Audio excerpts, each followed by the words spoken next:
Assalamualaikum warahmatullahi wabarakatuh. Kembali lagi bersama kreator amatir. Kali ini kita masuk ke part 3 ataupun part terakhir.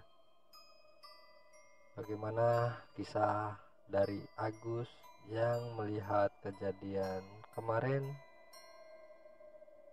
Kita langsung ke ceritanya. Tapi sebelumnya kita berdoa terlebih dahulu. Kita berdoa menurut kepercayaan kita masing-masing, dan berdoa pun kita mulai. Bismillahirrahmanirrahim. Allahumma inna nas'aluka salamatan fid din wa afiatan fil jasad wa ziyaratan fil ilmi wa barakatan di rizki wa taubatan qablal maut wa rahmatan indal maut wa maghfiratan ba'dal maut.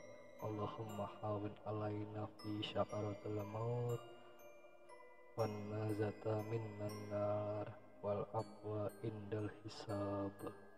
Sadaqallahul adzim. Berdoa selesai. Inilah ceritanya. Melihat boneka itu bergerak-gerak, kami pun berlari tak beraturan. Pekarangan belakang rumah Randy yang terlihat tidak begitu luas, namun terasa jauh untuk menggapai pagar pintu keluar yang sudah terbuka oleh Agus yang berlari terlebih dahulu mencari pertolongan.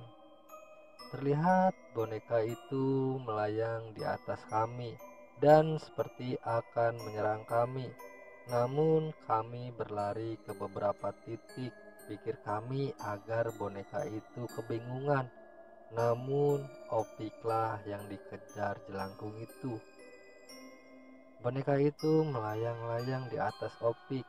Opik pun semakin panik dan ketakutan. Teriakan demi teriakan Opik terdengar sangat kuat dan kencang. Namun tak ada satupun para tetangga yang mendengar teriakan Opik. Sampai akhirnya tokoh agama yang mengerti akan hal gaib pun tiba dengan sedikit perlawanan dan bacaan ayat-ayat suci Al-Quran. Boneka itu terjatuh dan seperti dugaanku, kita semua diinterogasi oleh tokoh agama tersebut. Sebelum kita diinterogasi, kita terlebih dahulu keluar dari pekarangan rumah Randy. Setelah kita sampai ke pos ronda dan tibalah saatnya kita diinterogasi. Apa sih yang sebenarnya kalian lakukan? Tanya Pak Udin. Anu Pak, aku ingin mencari informasi tentang Nopi, jawab Randy. Apa kalian sudah mendapat petunjuknya? Tanya Pak Udin. Sudah Pak, ini petunjuknya, jawabku. Kamu tahu tidak, tindakan kalian itu bisa membahayakan diri kalian. Untung saja Agus segera mendatangi Bapak, kata Pak Udin. Aku tahu Pak konsekuensinya, makanya kita membagi tugas. Aku yang membacakan mantra dan Agus aku tugaskan untuk bersiap meminta pertolongan apabila terjadi hal yang tidak diinginkan, jawab Randy. Kamu dapat dari mana mantra-mantra itu, Ren? Tanya Pak Udin. Aku waktu di rumah saudaraku di luar kota selalu memainkan ini, dan rencana yang kami buat sama dengan rencana yang saudaraku gunakan dengan menyuruh salah satu teman untuk berjaga, takut terjadi hal yang tidak diinginkan, jawab Randy. Aku dan Opik tidak banyak bicara, masih takut akan kejadian yang barusan. Apakah kamu sudah tahu tempat pastinya, Lil? Tanya Pak Udin. Aku pun menggelengkan kepala. Hanya tulisan inilah yang kita dapat, Pak. Unjukku pada Pak Udin. Nopianti sudah meninggal di suatu irigasi dekat tanggul dingin. Dia tidak mengatakan tempatnya, Pak. Mungkin juga karena dia tidak tahu tempat lokasinya di mana, ucapku. Karena Bapak tahu sendiri bagaimana keadaan Nopi, ucapku lagi. Pak Udin pun mengangguk mengerti dan menghela napas dan membacakan doa ke sebuah air untuk kita semua minum. Minumlah air ini untuk sekedar menenangkan pikiran kalian dari gangguan makhluk tadi. Kami pun meminumnya dan perasaan kami agak tenang. Perkiraanmu tepat, Ren, ucapku pada Randy. Ya Lil, soalnya setauku bukan hanya satu yang akan datang, melainkan lebih dari itu, jawab Randy. Ya sudah, kita pulang dan besok kita sampaikan pada Pak Subur informasi ini, kataku pada yang lainnya. Lalu kami pun berpamitan pada Pak Udin. Singkat cerita, keesokan harinya kita bersama-sama memberi tahunya informasi ini pada Pak Subur dan kita pun mencari kembali keberadaan Nopi sesuai petunjuk. Kita menyisir setiap irigasi yang berada dekat tanggul, namun tetap saja belum kita temukan. Setelah aku dan yang lain kumpul kembali di pos yang biasa kita gunakan untuk berkumpul, dengan berbagai makanan yang diberikan Pak Subur dan beberapa amunisi berasap. Terdengar kabar telah ditemukan mayat seorang perempuan di sebuah saluran irigasi. Mendengar kabar tersebut, kami semua saling menatap satu sama lain. Kemudian aku mencari tahu di mana letak penemuan mayat tersebut di sebuah forum di internet yang saat itu terkenal. Setelah mendapatkan info lokasinya dan ada salah satu orang yang mengenali korban dan memberikan kabar pada Pak Subur. Seketika itu kita semua bersama Pak Subur segera bergegas ke tempat kejadian.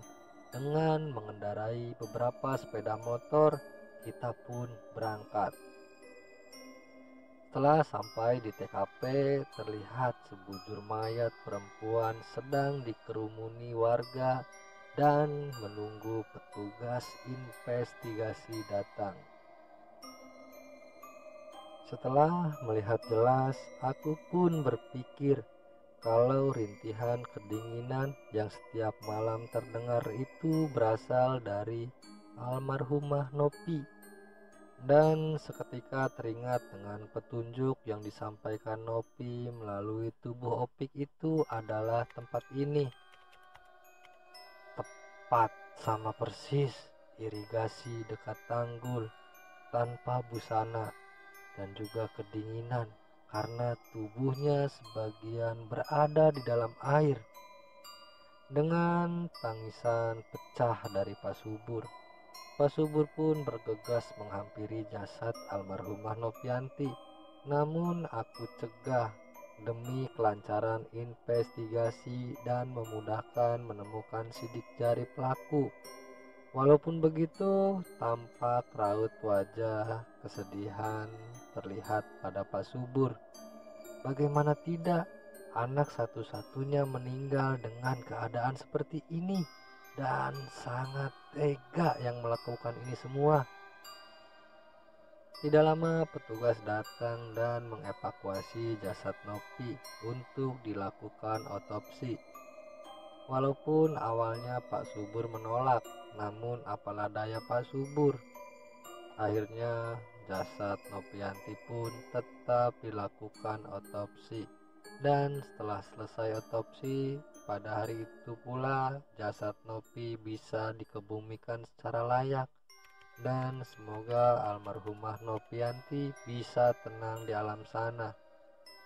Rumah Pak Subur pun kini dipenuhi isak tangis dari seluruh keluarganya.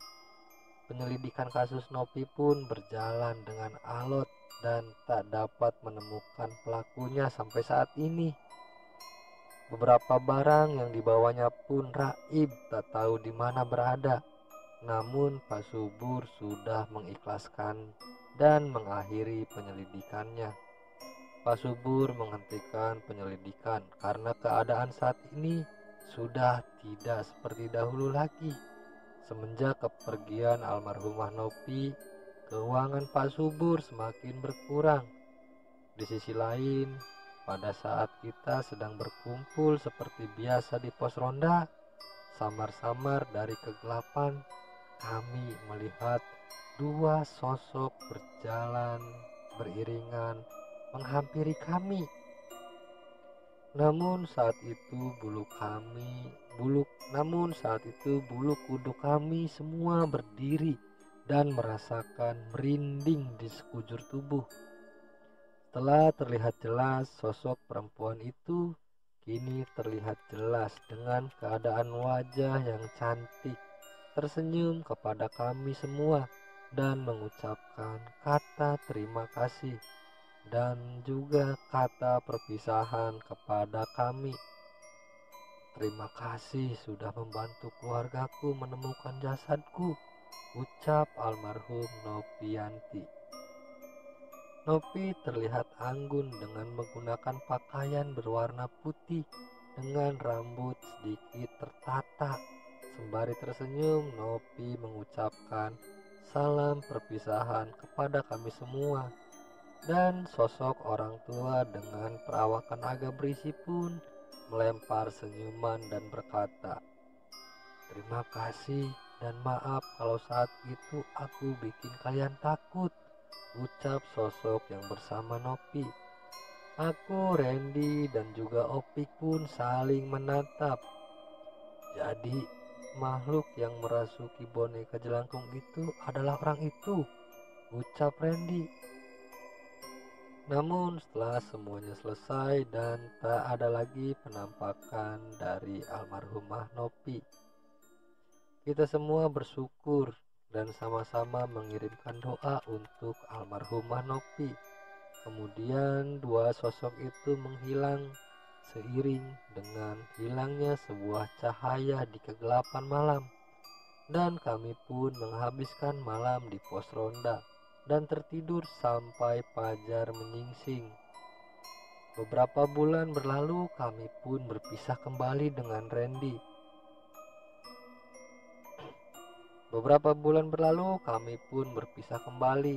Dengan Randy mendapatkan panggilan pekerjaan di kota saudaranya.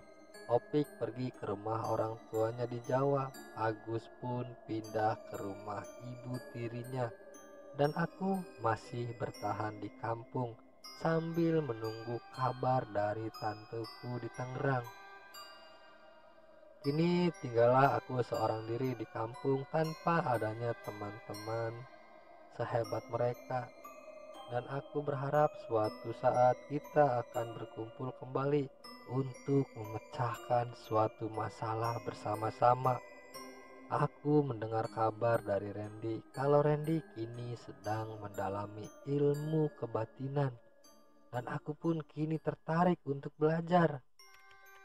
Kisah tentang Nopi pun berakhir, dan semoga akan ada kisah lainnya yang akan aku tulis dan selesaikan bersama teman-teman terhebatku seperti Randy, Opik, dan juga Agus. Sebelum kita mengakhiri kisah ini, kita doakan almarhumah Nopianti dan kita kirimkan Al-Fatihah untuk Nopianti. Bismillahirrahmanirrahim.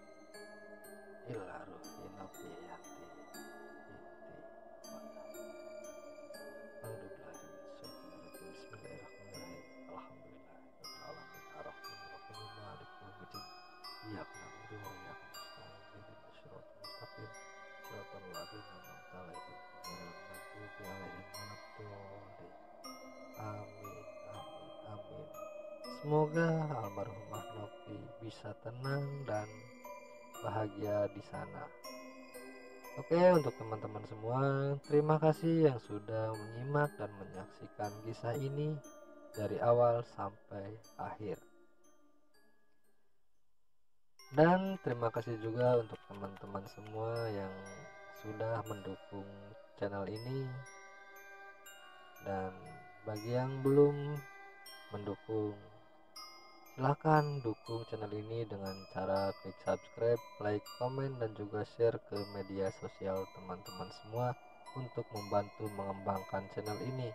Dan jangan lupa nyalakan juga loncengnya untuk mendapatkan notifikasi atau update terbaru dari channel ini.